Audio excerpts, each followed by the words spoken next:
Welcome. I'm Michael Bickert. Thanks for joining me today as we explore concepts with the objective of improving your management skills and growing your business.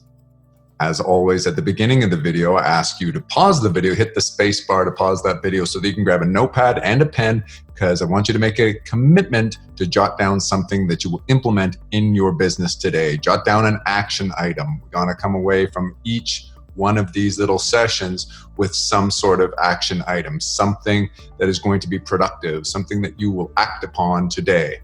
Today, I want to speak about motivation. And this, unlike so many of my videos where I have started by saying that the concept I want to talk about seems very intuitive and obvious, and then I make the point that even though that's the case, there are so many things that are obvious that business owners and managers are not taking advantage of, despite the fact that they have the knowledge, they don't move forward with the information. On the contrary, by contrast, today I would say that this concept of motivation is not necessarily intuitive. At least for a section of you, you may disagree with what I'm saying here.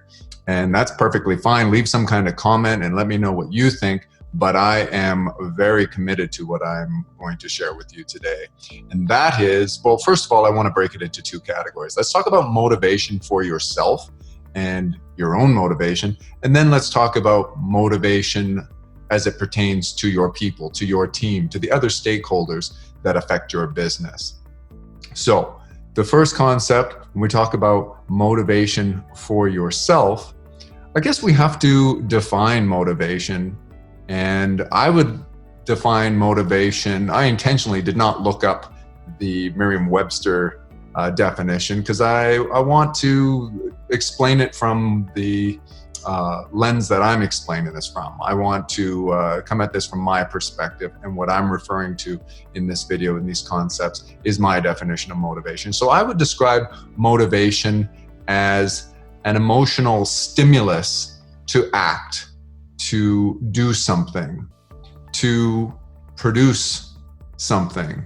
So it may be a feeling you have, but the key is that it's a stimulus to move forward. In fact, I would say that motivation has its root word as motive or movement. They all are derived from the same word somewhere. I'm not sure if that's Latin or Greek or where it comes from, but you can see that motivation, movement, motive are all closely linked in terms of the semantics. So what we talk about when we think of motivation is some sort of emotional or feeling that stimulates you to move forward, to move, to act, to produce, to do something.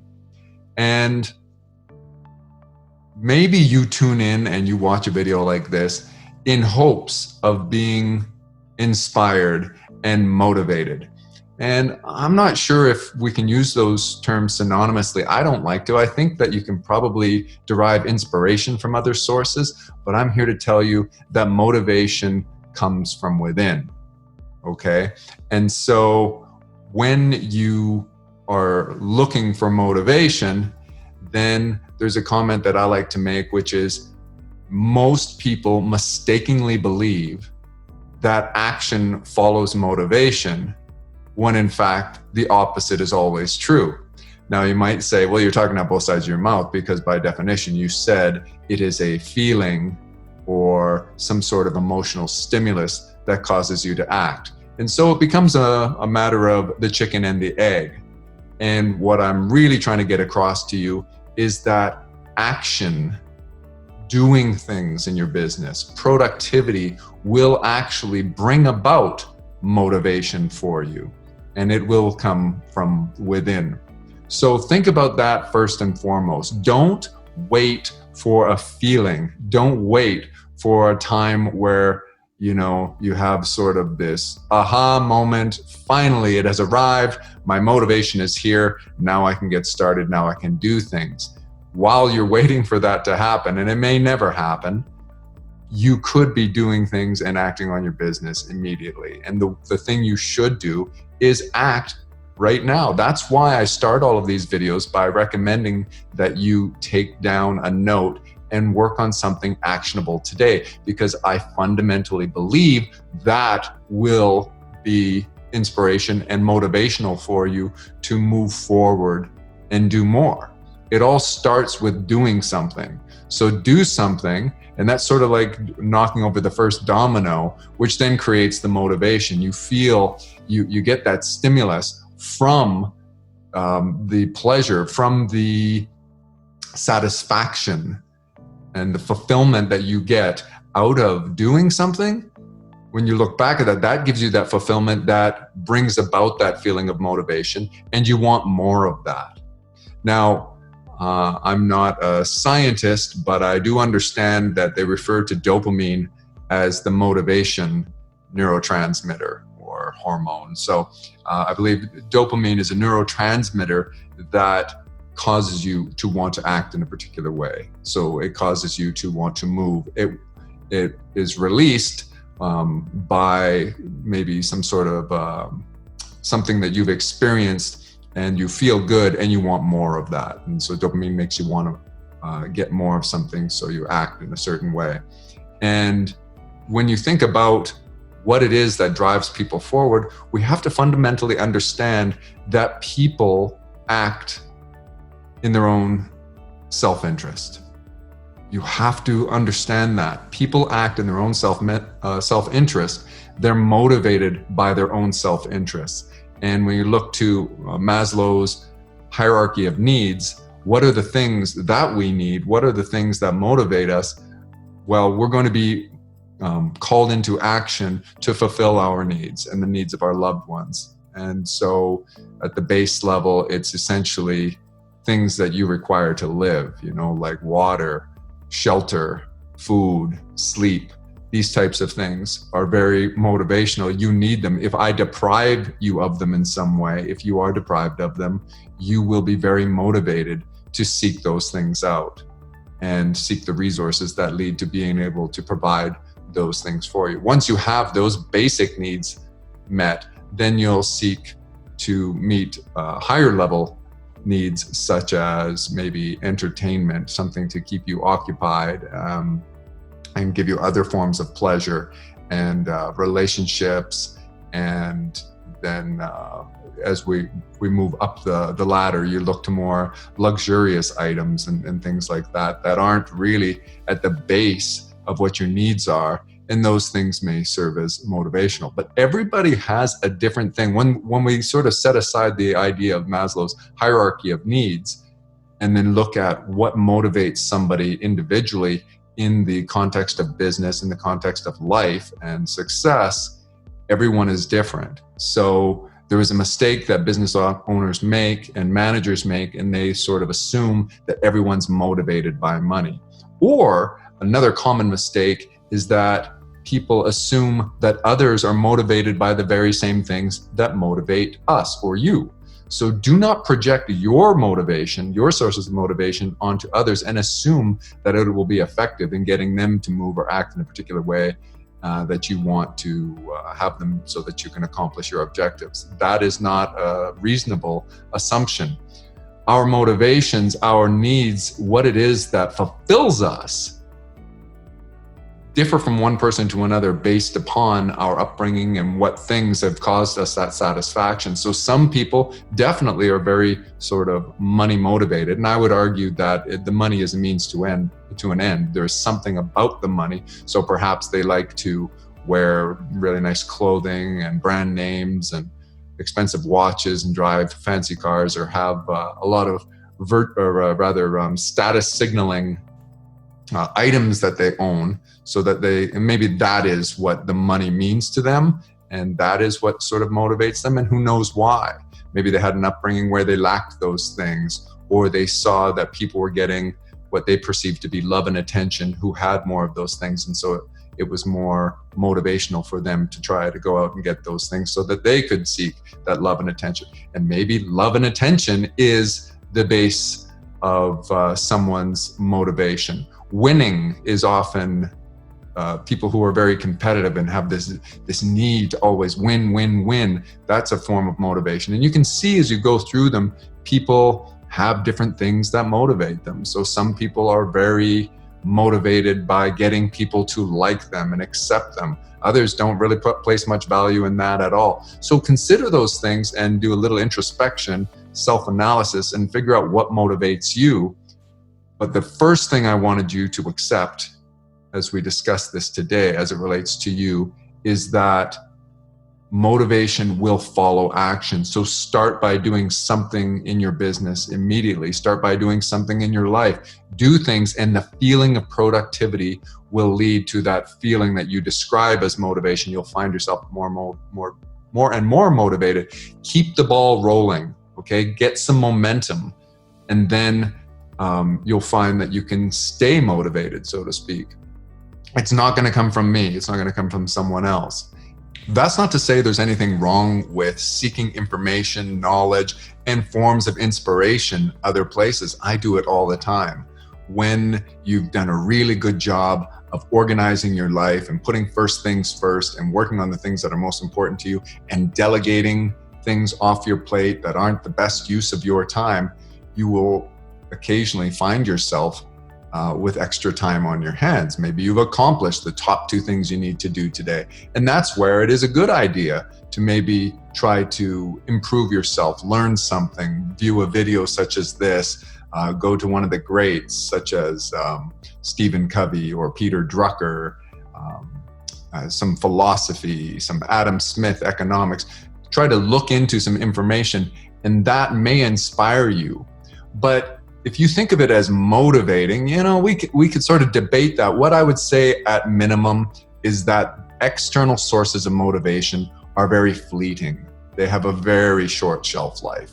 So don't assume that you are going to be able to attend a webinar or a seminar and be all really excited. That happens. I've been to see Tony Robbins, and I really have a great deal of respect for Tony Robbins and his message. His methods are not really my cup of tea. I didn't fit in those types of seminars, and I don't get really hyped up like a lot of the people around me. But that's okay if you do.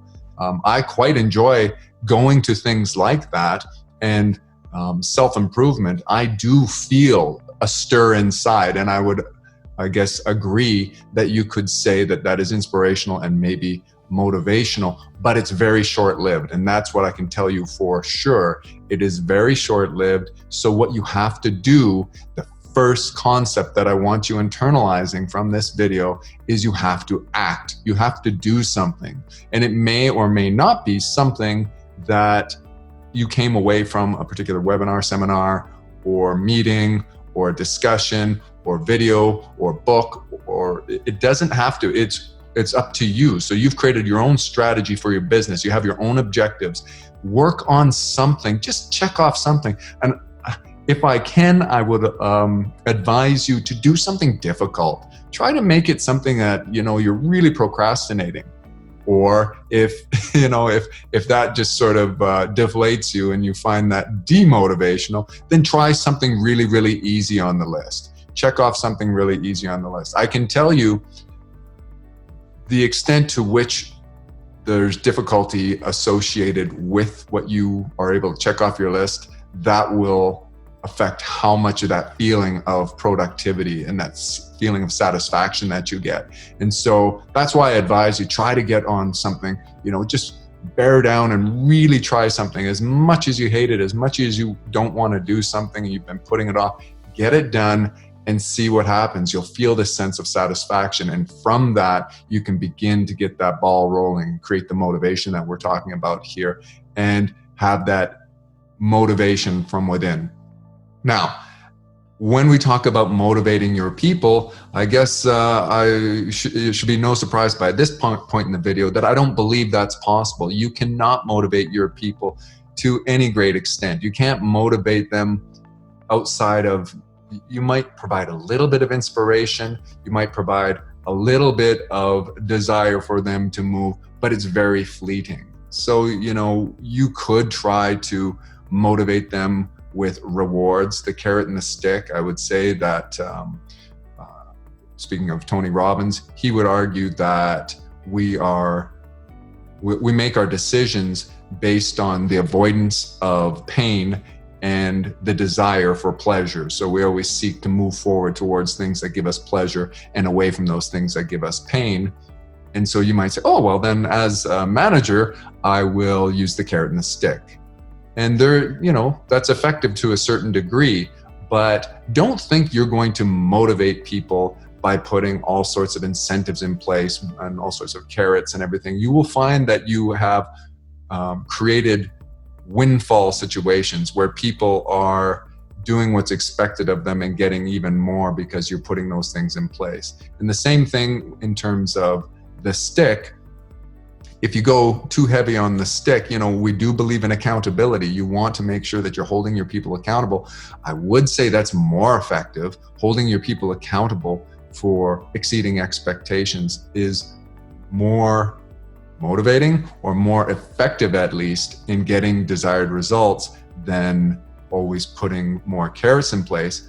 But instead, what I would have you look at is aligning objectives. Try to figure out what it is that is important to your people, and then sort of do this thing where you are saying, I'll give you what you want if I get what I want. So that's how you align your objectives to the alignment of incentives. And so it's okay to use the carrot and stick and sort of commit to one another. Here's the consequences of us not accomplishing our objectives, and here's the consequence, the positive reward, reinforcement if we do accomplish our objective, and discuss that and hold one another accountable. That's the best way.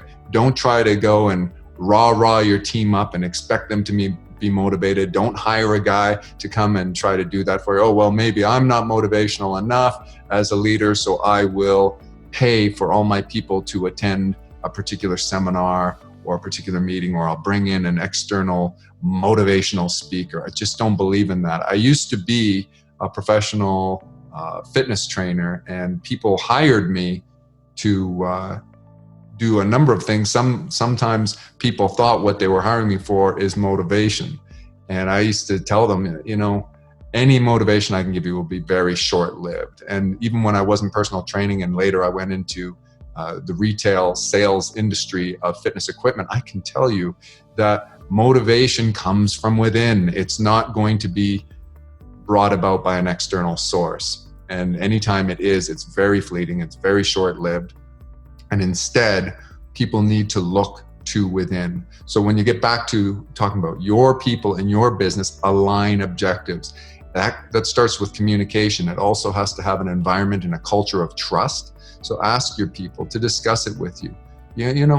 Use good human resource practices to sit down with people, and not always in a group format. You can do it both in a group and one-on-one, but if you're trying to motivate people individually, then and really that's an oxymoron.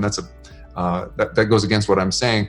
If you're hoping that people will be motivated, if you're hoping that people will act and accomplish objectives, then sit down with them and discuss these concepts. Share this video.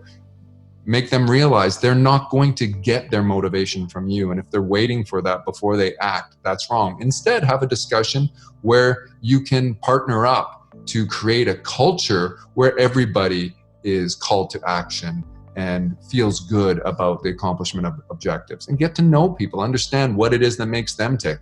Earlier in the video, we talked about how people have different things that motivate them. And when you find out what motivates somebody, then you can do some of that positive reinforcement and patting on the back to keep the ball rolling. Maybe that's the best way to look at it, is that you can help people keep the momentum, and through those positive reinforcement and pat on the back, and a little bit of that holding them accountable, as opposed to powerful carrot and stick mentality where you have big rewards, big financial gains from doing something, and maybe the threat of the loss of a job or some sort of reprimand by not doing it. That's not what I'd recommend. Just help people keep the momentum.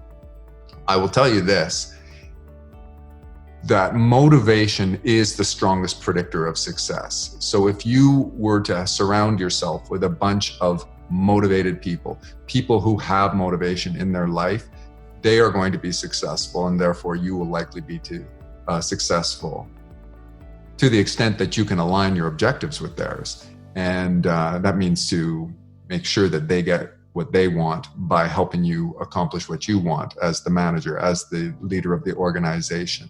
So, but finding those people is not easy. It's not really, especially when they're strangers. If you're interviewing somebody, it's very difficult to find out what makes somebody tick. And we have some tips on that kind of thing. But you now understand that the best way to stay motivated, to become motivated, is to act, to do things. So don't let your people flounder. Provide opportunities for your people to get involved and to feel good about themselves by doing things, by being productive and accomplishing little tasks and bigger ones and empowering them. That's what's going to help. You want to make sure that people start to get that momentum going for themselves, and you create this culture across the board. One of the things that I've observed is very helpful in organizations is to put people into little teams where they can hold each other accountable, sort of decentralize that onus of holding people accountable, and use both technology tools and other team members to decentralize that. So it's not always on you, that you're not taking up your whole day trying to follow up on what people have done and are they accomplishing their personal goals and everything. You need to do that periodically, of course, as the leader. But if you can decentralize this process by creating little groups where people have sort of team goals, and make it fun. You can have contests, you can put people in fun little competitions against one another. And I say fun little competitions against one another because I don't really like the notion of creating stringent competition among team members that are supposed to be doing things together. But as long as everybody is still trying to accomplish the same goal, and you can have something like, we used to have meals and things like this, and maybe one person is serving the meal to the other, or you have some sort of friendly wager, that nothing too serious that would really pit people against one another. This is just about adding some fun and making it so that you track things, and that is a real important part to whether you're doing a fun contest or you're doing this without a contest involved or whatever. You still need to be tracking results so that people have some performance metrics to go back to. And that's what makes them feel good, when people exceed expectations, and then your positive reinforcement, and they're high-fiving one another, whatever it takes. Create that culture. That's how you're going to get action in your business. And it all starts with you by understanding that motivation follows action, and there's no such thing as lasting or permanent sources of or external sources of motivation, that it comes from within. And so motivation, as powerful as it is, we understand that people will have it to varying degrees. What you need to do is understand the concept so that you can implement it in your business to take advantage of the powerful concept of motivation. I think that's where we'll leave it today. I'm interested in your comments, and please share this with your team so that you can have discussions regarding motivation. And if you're going to have a group discussion, if you're going to have one-on-one discussions, make sure that the team members watch this first and that they can take down notes. Ask them, take down some notes so that we can discuss that. And I want to know what motivates you. So let's learn from one another. Perpetual refinement.